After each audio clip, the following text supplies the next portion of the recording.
Hello, this is The Flower of Freedom by Deborah J. Reeves. All rights to this original book and to my presentation of it are reserved. We're on chapter 51, that's called Alert, and we're just delighted to see you. So please leave your burdens outside, but come on in and take your comfortable seat. This is designed to be a place of relaxation and rest. It takes less than 10 minutes. It gives you a new perspective. Let's begin. Chapter 51, Alert. Oscar called me this morning to alert me to the dangers we are facing, Aki said. Francois listened attentively, and when their conversation had concluded, he called his friend, the rabbi, to see if he wanted to meet for coffee. Back in Montreal, the RCMP officer turned up in plain clothes, and he was sitting in Jean-Claude's waiting room about half an hour after Jean-Claude had left him a message. The receptionist smiled at the middle-aged man, who she'd seen before. "Hello, Monsieur Richard." He looked like a retired hockey player, and he walked like his knees had taken a few hits in his day. She buzzed into Jean-Claude's inner office to say that he had a visitor. When Jean-Claude poked his head out of his office door and saw the man, he waved him in. "Raymond, good of you to come. Did your son get called up by that scout?" "In fact, he did, Jean-Claude. The boy might just have a professional hockey career." "It's hard not to get excited about it. The dream of it is almost consuming our family, but we're trying to keep our feet on the ground. Now, what's this about a war criminal?" Jean-Claude told his friend Raymond everything he had learned about the situation, and he gave him the contact information for the gendarme in Paris. When he had shared everything he knew, he looked at Raymond, who said, "When you said you had a problem, I did not think you were talking about Nazi war criminals that might come to Montreal to threaten someone here. When you take on a problem, you pick the big ones.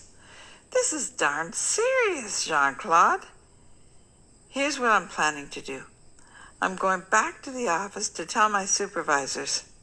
The fact that this guy is already murdered and that he has murdered a French citizen lately will give it greater weight. The fact that the Argentinians are turning a blind eye with a murder trail like this guy has will get everyone alarmed. My boss will most likely alert Canada Customs to be on the lookout for Schmidt. But that and 50 cents, as they say, will buy you a cup of coffee. Everyone needs to stay vigilant. We all like Bertie.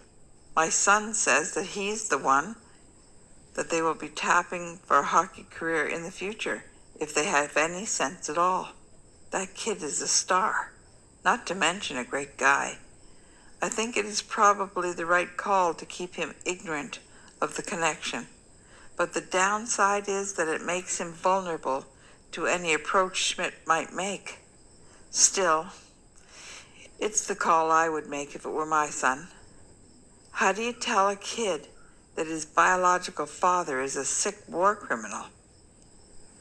Canada Customs and the RCMP will probably update Interpol. Thanks for this photocopy of the photo.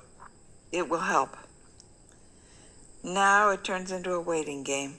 I'll contact the Parisian gendarme. That bastard Schmidt will find it hard to leave Argentina, but in my experience, those Nazis are a resourceful lot. They are willing to do blatant things that no one else with a conscience would attempt, and too often they get away with it. We have a few here in Canada already. They came after the war with the Mennonite Relief Organization as people who had been persecuted for their faith. These creeps hide in plain sight. They're hard to apprehend because their stories are so good. We have our eyes on a couple of them who are living nice lives with nice families and nice grandchildren. Some of them are elders in cozy little churches with lovely congregations who will swear to God that they are the salt of the earth who would not hurt a fly. We'll see if Schmidt tries to contact any of them in the next while, but as I said, it's a waiting game. Those Nazis that got away are strategists, and they frequently outwit authorities. Tell Oscar to stay vigilant. I will, but he's already on the edge. I didn't tell you that it's fairly certain that his best friend was murdered by Schmidt. They were both in the resistance, and Desmond Goulet got captured the night that they liberated the Pommade Chateau that now belongs to Marie. That's another can of worms for that family. How is Marie coping with owning the place where her mothers were victimized? That can't be easy. I'm not sure that Marie has made the link.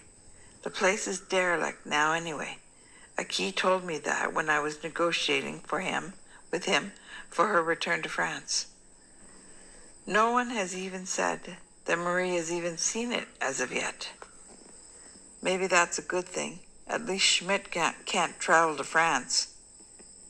If he could, he might make the chateau as a part of a tour of his greatest achievements. Don't underestimate how sick this guy is. Just hope he never revisits his old haunts or makes a point of visiting Bertie. That's the end of this chapter. As always, we're just plain delighted that you came. Please come again for the next chapter, chapter 52. It's called February Thaw, and I remain your friend, Deborah.